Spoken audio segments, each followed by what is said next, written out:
नमस्कार, मेरा नाम है नवीन कुमार नंदन और आप देख रहे हैं नेशनल दस्तक। प्रधानमंत्री नरेंद्र मोदी का आज जन्मदिन है। नेशनल दस्तक परिवार की तरफ से प्रधानमंत्री मोदी को जन्मदिन की ढेरों शुभकामनाएं। लेकिन वहीं हमारे देश के युवा आज राष्ट्रीय बेरोजगार दिवस मना रहे हैं।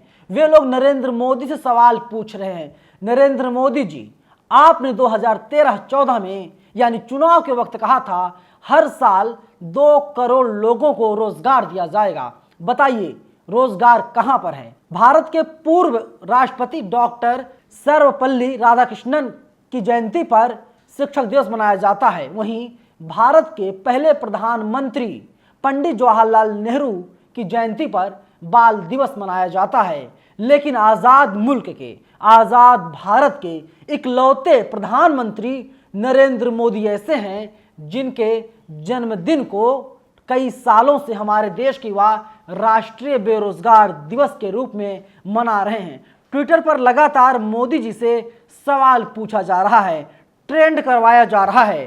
प्रधानमंत्री नरेंद्र मोदी का बर्थडे है तो जाहिर सी बात है भारतीय जनता पार्टी जो आईटी सेल है और तमाम जो राइट विंग के लोग हैं वे लोग नरेंद्र मोदी, हैप्पी बर्थडे नरेंद्र मोदी को जन्मदिन की ढेरों शुभकामनाएं जैसे कई स्लोगन्स को वायरल करवा रहे हैं, ट्रेंड करवा रहे हैं। लेकिन क्या आप जानते हैं राष्ट्रीय बेरोजगार दिवस लगातार कई घंटों से नंबर 1 पर है। यानी देश के युवा नरेंद्र मोदी से सवाल पूछ रहे हैं। क्या सवाल पूछ रहे हैं वो भी मैं आप लोगों को बता देता हूं।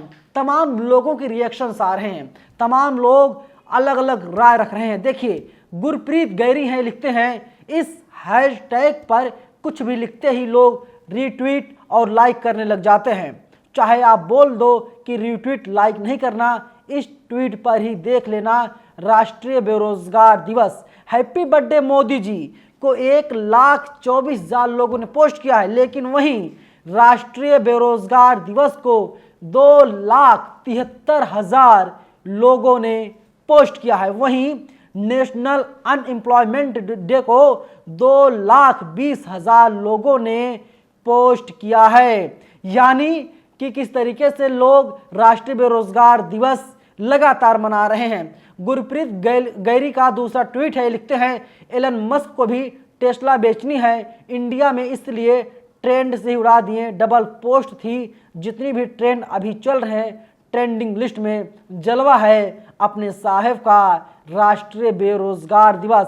इसके अलावा देखिए राममूर्ति होलकर हैं, ये भी लगातार ट्विटर पर लिखते रहते हैं, सरकार की नीतियों की जम करके आलोचना करते हैं, सच को बाहर लाने का काम करते हैं। ये लिखते हैं बीजेपी और आरएसएस के मतलब को ही ये समझा रहे हैं। बी मतलब बेचकर, जे मतलब जाएंगे, पी मतलब पूरी, आर मतलब राष्ट्रीय, यस मतलब सरकारी, यस मतलब संपत्तियां। यानी बेचकर जाएंगे पूरी राष्ट्रीय सरकारी संपत्तियां। नाम में ही छिपा है राज, कर रहे देश बर्बाद, हैशटैग राष्ट्रीय बेरोजगार दिवस। अब आप आइए सूर्य प्रताप सिंह जो रिटायर्ड आईएएस हैं, इनका ट्वीट आप देख लीजिए।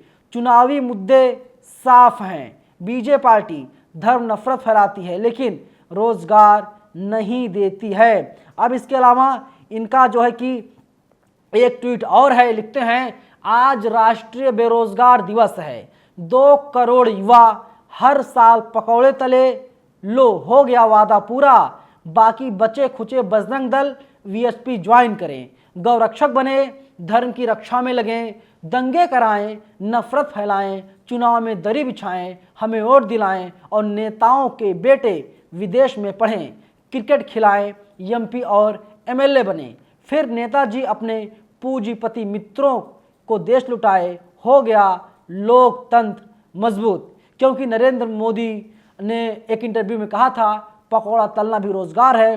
वहीं आज तक के एक स्क्रीनशॉट को जो है कि सूर्य प्रताप सिंह ने शेयर किया है। बेरोजगारी से बेहतर है कि पकौड़ा बेचे, ये अमित शाह राज्यसभा में कुछ साल पहले बोल रहे थे। और वहीं दूसरी तरफ आप देख रहे होंगे, आपकी स्क्रीन पर तस्वीरें हैं कि किस तरीके से तमाम डिग्रीधारी युवा हैं, ये लोग पकौड़े तलने का काम कर रहे हैं। यानी नेताओं के जो बेटे हैं वे मंत्री, सांसद, विधायक, संतरी ना जाने क्या क्या बनेंगे, अधिकारी, कर्मचारी बनेंगे, लेकिन आपके बच्चे क्या बनेंगे? कुछ नहीं बनेंगे। पकौड़े तलेंगे, वीएसपी में शामिल होंगे, बजरंग दल में शामिल होंगे, मोनू मानेसर, बिट्टू बजरंगी जैसे बनेंगे, दंगे को अंजाम देने की कोशिश करेंगे, अंजाम देंगे भी, इसके बाद जेल जाएंगे, बचाने वाला कोई नहीं आएगा। और वीएसपी की तरफ से एक लेटर आ जाएगा, विश्व हिंदू परिषद से इस व्यक्ति का कोई लेना देना नहीं था, ना है, ना आगे होगा, ऐसे बयान जारी कर दिए जाएंगे। परेशान कौन होगा? आपके घर और परिवार वाले ही परेशान होंगे। हंसराज मीणा ने ट्वीट किया है, सिर्फ हंगामा खड़ा करना मेरा मकसद नहीं, मेरी कोशिश है कि ये सूरत बदलनी चाहिए। हैशटैग राष्ट्रीय बेरोजगार दिवस। हंसराज मीणा का दूसरा ट्वीट है, ये लिखते हैं, where is 2 crore jobs every year, youth want jobs, give them और रिजाइन। यानी कहाँ है 2 करोड़ रोजगार जो आपने वादा किया था, और आज का यूथ, आज का युवा रोजगार मांग रहा है, और अगर आप देने में सक्षम नहीं हैं, आपके बस की बात 2 करोड़ लोगों को हर साल रोजगार देने की नहीं है, तो आप इस्तीफा कर दीजिए। हैशटैग नेशनल अनएम्प्लॉयमेंट डे, राष्ट्रीय बेरोजगार दिवस। कालवार टाइम्स ने खबर की है, प्रतिवर्ष 2 करोड़ रोजगार देने के नाम पर सिर्फ जुमला, केंद्रीय विभागों में 10 लाख पद खाली है। यानी वैकेंसी तो है, लेकिन सरकार रोजगार नहीं देना चाह रही है। और आज देश के युवा सरकार से सवाल पूछ रहे हैं, सरकार के आंखों में आंख डालकर सवाल पूछ रहे हैं, लेकिन नरेंद्र मोदी जी आप क्या कर रहे हैं? आप तो कहते हैं मैं देश के लिए जीता हूं, मैं देश के लिए खाता हूं, मैं देश के लिए सब कुछ करता हूं, लेकिन मोदी जी आज देश आपसे रोजगार मांग रहा है। आप याद कीजिए जवाहरलाल नेहरू को, आप याद कीजिए राधा कृष्णन जी को, कि उनके जयंती को किस तरीके से पूरे देश में सेलिब्रेट किया जाता है, लेकिन आपके बर्थडे को किस तरीके से बच्चे राष्ट्रीय बेरोजगार दिवस के रूप में मना रहे हैं। मुझे नहीं पता आपको इस बात की जानकारी है या नहीं है, लेकिन आपको पूछना चाहिए जो आपका ट्विटर चलाते हैं, जो आपके जो टीम लगाई गई है फेसबुक चलाने के लिए, आपका जो सोशल मीडिया संभालते हैं, उन लोगों से आपको पूछना चाहिए। सचिन प्रजापति लिखते हैं, मोदी सरकार ऐसे करोड़ों युवाओं का भविष्य बर्बाद किए हुए है। तो देखिए एक तस्वीर लगाई गई है, एक लड़की खड़ी है, तो लड़की कहती है कि आपकी सरकारी नौकरी कब लगेगी, पापा लड़का खोज रहे हैं। तो जो लड़का आता है, जो लवर होता है, तो वो कहता है भारत सरकार पर विश्वास मत रखो, तुम शादी कर लो। यानी तमाम जो युवतियां हैं वे लोग चाहती हैं कि उनके जो प्रेमी हैं उनसे शादी ब्याह हो जाए, क्योंकि जब सरकारी रोजगार होगा लड़के के पास, माँ बाप तो जल्दी मान जाएंगे, हामी भर देंगे, हाँ कर देंगे। लेकिन जब सरकारी नौकरी नहीं लगेगी तो माँ बाप पूछेंगे लड़कियों से, अपनी बेटियों से, बहनों से कि बताइए वो लड़का तो बेरोजगार है, शादी कैसे करूँ मैं, वो आपको क्या खिलाएगा, क्या पहनाएगा, बच्चे होंगे जब तो कैसे पढ़ाएगा, क्योंकि उसके पास तो पैसे नहीं होंगे। आप सोच रहे हैं कितनी चिंता की बात है। लेकिन हमारी सरकार बड़े ही बेशर्मी के साथ सदन में कहती है हमने तो 8 साल में 7 लाख लोगों को रोजगार दिया है। आप सोचिए, वादा किया था 5 साल में 10 करोड़ लोगों को रोजगार देने की, रोजगार मिल गया? नहीं मिला। आप लोग वीडियो जहां से भी देख रहे हैं, आप किस पोस्ट पर है मुझे नहीं पता, अगर आप आईएएस आईपीएस हैं, इंस्पेक्टर हैं, मजदूर हैं, किसान हैं, कुछ भी काम करते हैं आप जब नज़र उठाएंगे दौड़ाएंगे तो पता चलेगा आपके बच्चे, आपके भांजा भांजी बेरोजगार हैं। एमए बीए बीएड बीटीसी की डिग्री तो ले ली, एलएलबी कर लिया, पीएचडी कर लिया, बी फार्मा डी फार्मा सब कुछ कर लिया, लेकिन उन्हें रोजगार नहीं मिल रहा है। वे लोग 10,000 12,000 15,000 की नौकरी करने को मजबूर हैं। वो भी कहाँ, किसी शहर में जाते हैं, दिल्ली मुंबई में जाते हैं, 8-8 घंटे 10-10 घंटे 12-12 घंटे काम करवाया जाता है, और पैसे कितने मिलते हैं? 8,000 10,000 12,000 15,000 20,000 रुपये। अगर किसी तरीके से कंपनी का मालिक 20 25 30 35,000 रुपये देता है, हमेशा एम्प्लॉय रडार पर होता है कभी भी उसकी नौकरी जा सकती है, उसको नौकरी बचा कर रखनी होती है, हाँ में हाँ मिलाना पड़ता है उसको, तब जाकर उसकी नौकरी बचती साहब। और अगर कुछ जुबान से निकल भी गया ना, नौकरी तुरंत चली जाती, बेरोजगार हो जाता है, सड़कों पर आ जाता है। क्या करे, पढ़ा लिखा व्यक्ति तो मजदूरी भी नहीं कर सकता, भीख नहीं मांग सकता, किसी के सामने हाथ भी नहीं फैला सकता कि मुझे कुछ दे दो। सोचना चाहिए मोदी जी आपको, देश के युवाओं को बहुत ज़्यादा उम्मीदें थी आपसे। देश के युवा आज भी उम्मीद लगाए बैठे हैं। नरेंद्र मोदी जी, चुनाव होने में अभी 6 से 8 महीनों का समय है, अभी वक्त है, सचेत जाइए। 24 में चुनाव होना है और युवा साफ तौर पे कह रहे हैं कि जो राम मंदिर और मस्जिद की जो राजनीति चल रही है ना साहब, ये नहीं चलेगा 2024 में। महंगाई, बेरोजगारी, भुखमरी, जातिगत जनगणना, ये सारे मुद्दे होंगे। भ्रष्टाचार, आप बताइए, उत्तर प्रदेश के मुख्यमंत्री योगी आदित्यनाथ एबीपी न्यूज़ के इंटरव्यू में कहते हैं हमारे पास तो योग्य अभ्यर्थी नहीं हैं।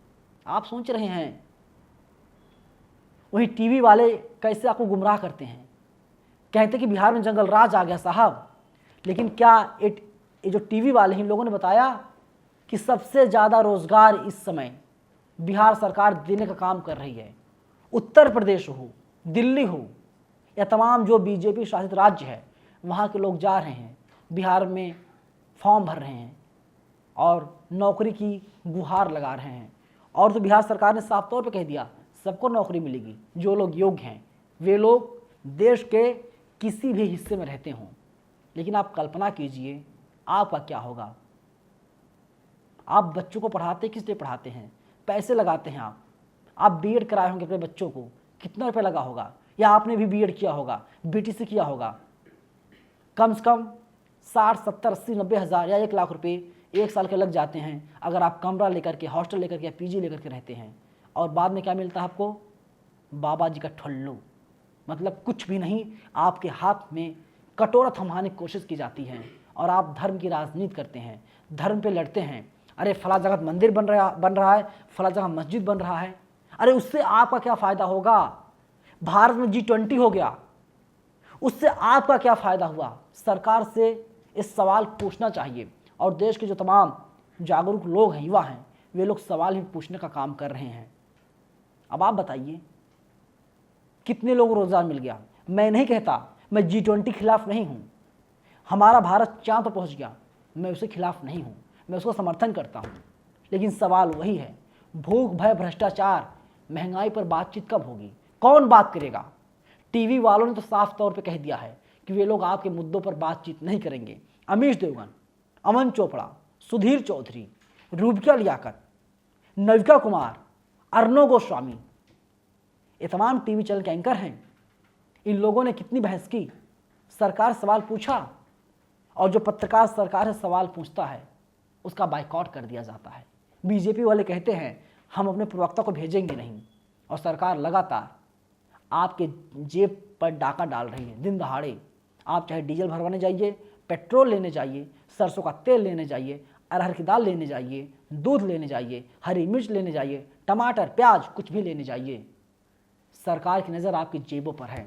आपकी जेब को लगातार ढीली करने का काम सरकार कर रही है। और इसीलिए हमारे देश के युवा आज राष्ट्रीय बेरोजगार दिवस बड़े ही धूमधाम के साथ मना रहे हैं। धूमधाम तो नहीं कहना चाहिए क्योंकि बड़े दुखी हैं, निराश हैं। आप उनसे जाकर पूछिए साहब जो दिल्ली के मुखर्जी नगर में रहते हैं, आप उनसे जाकर पूछिए जो पटना में रहते हैं, आप उनसे जाकर के पूछिए जो उत्तर प्रदेश के इलाहाबाद में रहते हैं, पढ़ाई करते हैं, बेचारे सिर्फ डीबीसी यानी दाल भात चोखा खा करके ज़िंदगी गुजारते हैं, ज़मीन पर सोते हैं, एक छोटे से कमरे में रहते हैं, 5 बाई 5, 10 बाई 10 कमरे में रहते हैं, वहीं पर खाना बनाते हैं, सब कुछ करते हैं। क्यों? उन्हें लगता है कि वे लोग संघर्ष कर रहे हैं, मेहनत कर रहे हैं, आज नहीं तो कल उनका भला हो जाएगा, उन्हें सरकारी नौकरी मिल जाएगी। माँ बाप मजदूर हैं, माँ बाप किसान हैं, उनके पास बिस्वा 2 बिस्वा ज़मीन है, इतना भी नहीं पैदा हो पाता कि वे लोग ठीक तरीके से उसी राशन पानी से पूरा साल काट सके, गुजार सके, नहीं गुजार पाते। खरीदते हैं, चावल खरीदने जाओ 50, 60, 70, 80, 100 रुपये किलो चावल मिलता है। आटा खरीदने जाओ 30, 35, 40 रुपये किलो आटा मिलता है। अब आप बताइए 100, 150, 200, 300 रुपये कमाने वाला आदमी कैसे खरीदेगा आटा? आटा खरीदेगा कैसे, बड़ा सवाल है, क्योंकि सरकार लगातार आपकी जेब को ढीली करने का काम कर रही है। काफ़ी चिंताजनक बात है, लेकिन सवाल यही है जवाब कौन देगा। ऐसा लगता है सरकार ने तो ठान ही लिया है, वे लोग इस पर कुछ बोलने वाले नहीं हैं। मोदी जी, मेरी गुजारिश आपसे है, मैं एक पत्रकार हूँ, फिर भी मैं आपसे निवेदन कर रहा हूँ, गुजारिश कर रहा हूँ कि रोज़गार दे दीजिए, वैकेंसी का ऐलान कर दीजिए, जिससे तमाम बच्चों का भला हो सके। और दोस्तों प्लीज़ टीवी वालों से बिल्कुल भी भरोसा मत रखिएगा कि वे लोग आपके मुद्दे को उठाएंगे, खासकर नेशनल मीडिया वालों से तो बिल्कुल मत कीजिएगा। नेशनल दस्तक जैसे कई संस्थान ऐसे हैं जो लगातार बहुजन की बात करते हैं, जो लगातार आपके हितों की बात करते हैं, लगातार हम पीड़ितों के साथ खड़े रहते हैं। आज मैं आपके साथ खड़ा हूँ और हमेशा खड़ा रहूँगा जब तक आपको रोज़गार नहीं मिल जाता, जब तक आपको इंसाफ नहीं मिल जाता। क्योंकि एक लड़ाई ये इंसाफ की जैसी दिखाई देती है कि आपके साथ अत्याचार हो रहा है, आपको न्याय नहीं मिल रहा है, आपके अधिकारों पर खुलेआम डांका डाला जा रहा है, सरकार रोज़गार नहीं दे रही है, गेट सरकार ने बंद कर दिया है कि अब हम नौकरी देने वाले नहीं हैं, आपको जो करना करिए। और तमाम जो सोशल एक्टिविस्ट हैं वे लोग तो दावा करते हैं कि सरकार लगातार रेलवे को बेचने का काम कर रही है, सब कुछ प्राइवेट कर रही है, अडानी अंबानी को लगातार सरकार बढ़ाने की कोशिश कर रही है। लेकिन जो असल मुद्दे हैं सरकार उस पर बातचीत बिल्कुल भी नहीं कर रही है। लोगों में इसीलिए गुस्सा है, लेकिन सरकार खामोश होकर के बैठी हुई है। सरकार के दिमाग में पता नहीं क्या है। इसके अलावा देखिए, श्रीनिवास बीवी जो IYC के राष्ट्रीय अध्यक्ष हैं, वे लिखते हैं इफ़ यू नो राष्ट्रीय बेरोजगार दिवस, जॉब नहीं है, मोदी की सरकार में बिल्कुल भी जॉब नहीं है। और इसीलिए तमाम लोग जो है कि कोल्ड कॉफ़ी का जो डब्बा आता है, जो पैकिंग होती है, जुमला किंग उस पर लिखा गया है। यानी सरकार सिर्फ जुमला देती, जैसे कह दिया था सरकार ने 15 लाख देना भी जुमला था और कोई पैसा मिलने वाला नहीं है। वैसे लगता है कि जो 2 करोड़ रोज़गार की बात सरकार किया करती थी, हर साल हम 2 करोड़ लोगों को रोज़गार देंगे, ये भी जुमला ही साबित होता हुआ दिखाई दे रहा है। नरेंद्र मोदी का ये आखिरी साल माना जा रहा है, क्योंकि 2024 में सितंबर महीने में नरेंद्र मोदी का बर्थडे आएगा। और अगर नरेंद्र मोदी 2024 में चुनाव हार जाते हैं तो आप यकीन मानिए कि नरेंद्र मोदी का बर्थडे इस तरीके से लोग नहीं मना पाएंगे, बीजेपी वाले भी नहीं मना पाएंगे। फिर 2029 का देखा जाएगा, 29 में क्या होता है। मोदी जी 10वां साल चल रहा है आपके कार्यकाल का, आप अपने कार्यकाल के आखिरी पड़ाव पर हैं, तो युवाओं का भला कर दीजिए। आपके जेब से कुछ नहीं जा रहा है, आम जनता का पैसा ही आम जनता को वापस किया जाएगा। आप वापस करेंगे, यानी सैलरी की बदौलत लोगों को जॉब मिल जाएंगी, शादियां हो जाएंगी। तमाम बेचारे बैठे हुए हैं, उन लोगों की शादी इसलिए नहीं हो रही है क्योंकि सरकारी नौकरी नहीं मिल पा रही है। फिलहाल इस वीडियो में इतना ही, लेकिन पूरी वीडियो को लेकर के आप लोग क्या सोचते हैं? क्या मैं सही बोल रहा हूँ या फिर मैं गलत बोल रहा हूँ? अपनी राय आप लोग हमें ज़रूर बताइएगा। शुक्रिया। नेशनल दस्तक की आपसे गुजारिश है कि अगर इसको बचाना चाहते हैं तो नेशनल दस्तक को सब्सक्राइब करने के लिए रेड कलर के सब्सक्राइब बटन को दबाएं, फिर बेल आइकन की घंटी दबाएं। नेशनल दस्तक को बचाने के लिए बहुत जरूरी है कि हर खबर को शेयर करें, लाइक करें, कमेंट जरूर करें।